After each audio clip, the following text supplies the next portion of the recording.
Welcome back to my channel WB aspirants. তো সবাই কেমন আছো? আশা করি ভালো আছো। আজকে আমাদের বিষয় ডাব্লিউবিএইচ মাধ্যমিক টেস্ট পেপার 2022 থেকে হুগলি ডিস্ট্রিক্ট ইন্টার স্কুল টেস্টের ম্যাথামেটিক্সের এমসিকিউতে। সবাই দেখে থাকো ডাব্লিউবি অ্যাসপিরেন্টস। একটা দিয়েছে যে বার্ষিক 9% সরল সুদের 300 টাকার 2 বছরের সুদ কত টাকা আমাদের বের করতে দিয়েছে। তাহলে আমরা লিখে নেব আসল পি ইকুয়াল টু 3000 টাকা, সুদের হার আর ইকুয়াল টু কত দিয়েছে আমাদের, যে 9% দিয়েছে, সময় টি ইকুয়াল টু দিয়েছে আমাদের যে 2 বছর, আর বের করতে দিয়েছে মোট সুদ। তাহলে আমরা কি লিখবো, যে মোট সুদ আই ইকুয়াল টু আমরা কি জানি যে পি আর টি বাই 100 হয়। তাহলে পির মান কত 3000, আর কত 9, সময় 2 বছর, বাই কত 100। তাহলে আমরা এই জিরো কেটে দিতে পারি। তাহলে কি পাচ্ছি, যে 9 2 কত 18, 3 18 কত 54, 54 থাকবে কত 0। তাহলে আমরা কি পাচ্ছি, যে মোট সুদ পাচ্ছি 540 টাকা, অর্থাৎ আমাদের সঠিক অপশান সি। দুইটা দিয়েছে যে একটি যৌথ ব্যবসায় রাম ও শ্যামের মূলধনের পরিমাণ 8000 টাকা এবং 10,000 টাকা হলে তাদের লভ্যাংশের অনুপাত কত।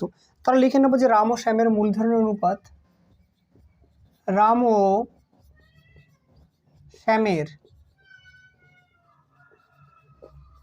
মূলধনের অনুপাত ইকুয়াল টু কি 8000 = 10,000। তাহলে দেখো দুদিক থেকে যদি আমরা তিনটে জিরো বাদ দিই, তাহলে কি পড়ে থাকছে, যে 8:10, 2 দিয়ে ডিভাইড করলে পাবো কত 4:5। তাহলে আমরা কি জানি যে মূলধন অনুপাত এবং লভ্যাংশ অনুপাত সমান। তাহলে লিখবো সুতরাং রাম ও শ্যামের লভ্যাংশের অনুপাত ইকুয়াল টু 4:5। সঠিক অপশন কি পাচ্ছি, যে অপশন সি পাচ্ছি, যে 4:5।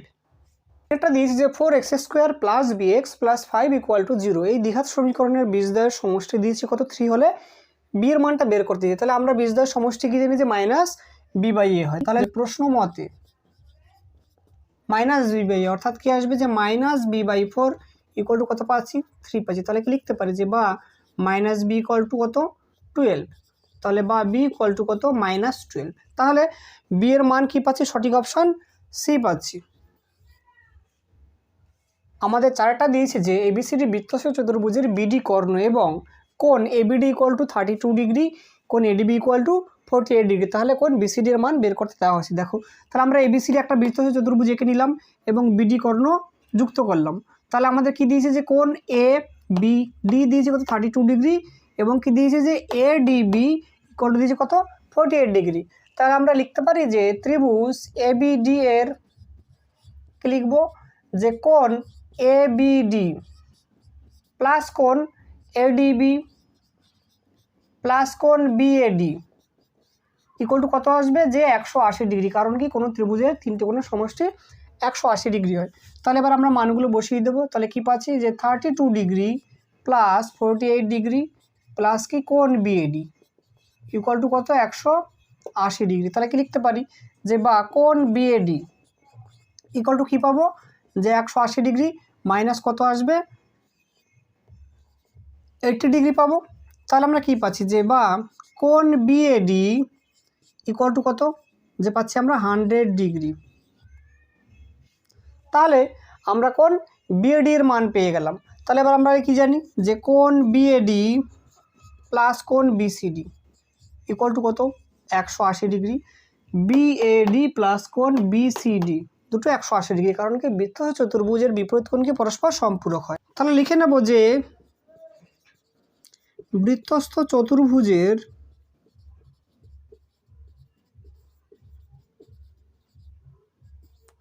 বিপরীত কোণ পরস্পর সম্পূরক। তাহলে এখান থেকে কি লিখতে পারি, যে বা কোণ বিসিডি = কি পাবো 180 ডিগ্রি মাইনাস কোণ বিএডি। তাহলে কি লিখবো, যে 180 ডিগ্রি মাইনাস কত 100 ডিগ্রি = পাচ্ছি কত 80 ডিগ্রি। তাহলে কোণ বিসিডি এর মান কত পেলাম আমরা 80 ডিগ্রি পেলাম, তাহলে লিখবো যে সুতরাং কোণ বিসিডি ইকুয়াল টু কত 80 ডিগ্রি। তাহলে আমরা সঠিক অপশান কি পাচ্ছি, যে অপশান সি পাচ্ছি। আমাদের পাঁচটা দেওয়া আছে যে ও কেন্দ্রীয় বৃত্তের ব্যাসার্ধ 13 সেমি, ও থেকে একটি যা এবির উপর অঙ্কিত লম্বের দৈর্ঘ্য 12 সেমি হলে এবি এর দৈর্ঘ্য কত নির্ণয় করতে দেওয়া হয়েছে। তাহলে আমরা লিখে নেব যে ও কেন্দ্রীয় বৃত্তের এবি ব্যাসার্ধের উপর ওডি লম্ব, ব্যাসার্ধ কত 13 সেমি এবং ওডি ইকুয়াল টু 12 সেমি, আমরা এবির মান বের করব। তাহলে দেখো আমরা কি পাচ্ছি, এই যে ত্রিভুজ বিওডি এটা কি পাচ্ছি, একটা সমকোণী ত্রিভুজ। তাহলে এবং সমকোণী ত্রিভুজের কি আমরা পিথাগোরাসের উপপাদ্য ব্যবহার করব। তাহলে লিখব যে ত্রিভুজ ও বিডি এর কি লিখতে পারি, যে ওবি স্কোয়ার, ওবি মানে কি অতিভুজ, তাহলে ওবি স্কোয়ার ইকুয়াল টু কী পাবো, যে ওডি স্কোয়ার প্লাস কি ডিবি স্কোয়ার।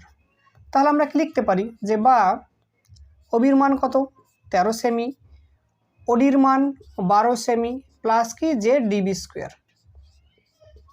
তাহলে আমরা কি লিখতে পারি, যে বা ডিবি স্কোয়ার ইকুয়াল টু কী পাবো, যে 13 স্কোয়ার মাইনাস কত 12 স্কোয়ার। তাহলে কি লিখতে পারি, যে 169 মাইনাস কত 140, তাহলে কত পাচ্ছি আমরা 25। তাহলে লিখতে পারি সুতরাং ডিবি ইকুয়াল টু √25। তাহলে কি পাচ্ছি আমরা, যে 5 সেমি। তাহলে এবি কি হবে, এবি ইকুয়াল টু হবে যে 2 ইন্টু ডিবি। তাহলে কি পাচ্ছি, যে 2 ইন্টু 5 ইকুয়াল টু কত 10 সেমি। তাহলে আমাদের সঠিক অপশন কি পাচ্ছি, যে অপশন সি পাচ্ছি। আমাদের 6টা দিয়েছে যে একটি লম্ববৃত্তাকার শঙ্কুর তির্যক উচ্চতার √5 গুণ হলে শঙ্কুর উচ্চতা ও ব্যাসার্ধের অনুপাত বের করতে দেওয়া হয়েছে। তাহলে আমরা লিখব যে ধরি শঙ্কুর ব্যাসার্ধ ইকুয়াল টু কি আর একক। আর কি বলা আছে, যে তির্যক উচ্চতা √5 গুণ। তাহলে লিখব শঙ্কুর উচ্চতা h ইকুয়াল টু কি x একক। তাহলে শঙ্কুর তির্যক উচ্চতা l ইকুয়াল টু কি লিখব, যে √5 গুণ, তার মানে কি √5 ইন্টু x একক। তাহলে আমরা কি জানি, যে একটা শঙ্কুর তির্যক উচ্চতা, ভূমির ব্যাসার্ধ এবং উচ্চতা কি একটা সমকোণী ত্রিভুজের নিয়ে আচরণ করে, এবং সেখান থেকে আমরা কি লিখতে পারি, যে এল স্কোয়ার ইকুয়াল টু কি যে এইচ স্কোয়ার প্লাস আর স্কোয়ার লিখতে পারি। তাহলে বা এল এর মান কত √5x স্কোয়ার ইকুয়াল টু কি এইচ এর মান কত জানি আমরা এক্স স্কোয়ার প্লাস কি আর স্কোয়ার। তাহলে লিখতে পারি, যে বা আর স্কোয়ার ইকুয়াল টু কি আসবে আমাদের, যে 5x square minus x square. তাহলে কি পাচ্ছি, যে বা আর ইকুয়াল টু পাবো কি যে √4x স্কোয়ার। তাহলে বাইরে কি আসবে, যে 2x। তাহলে এবার আমাদের বের করতে দেওয়া হয়েছে যে শঙ্কুর উচ্চতা ব্যাসার্ধের অনুপাত। তাহলে কি লিখব, যে শঙ্কুর উচ্চতা ইসটু ব্যাসার্ধ ইকুয়াল টু কি লিখতে পারি, উচ্চতা কত x আর ব্যাসার্ধ কত 2x। তাহলে কি পাচ্ছি আমরা, x কেটে গেলে থাকবে 1:2 পরে থাকবে। অর্থাৎ আমাদের সঠিক অপশন কি, অপশন এ। ডিয়ার স্টুডেন্ট, যদি ভিডিও ভালো লেগে থাকে তো অবশ্যই লাইক করবে, আর চ্যানেলটি যারা নতুন এখনও সাবস্ক্রাইব করুন তাদেরকে অনুরোধ করবে সাবস্ক্রাইব করে দিতে। সবাই ভালো থাকো, সুস্থ থাকো, দেখা হচ্ছে পরবর্তী ভিডিও।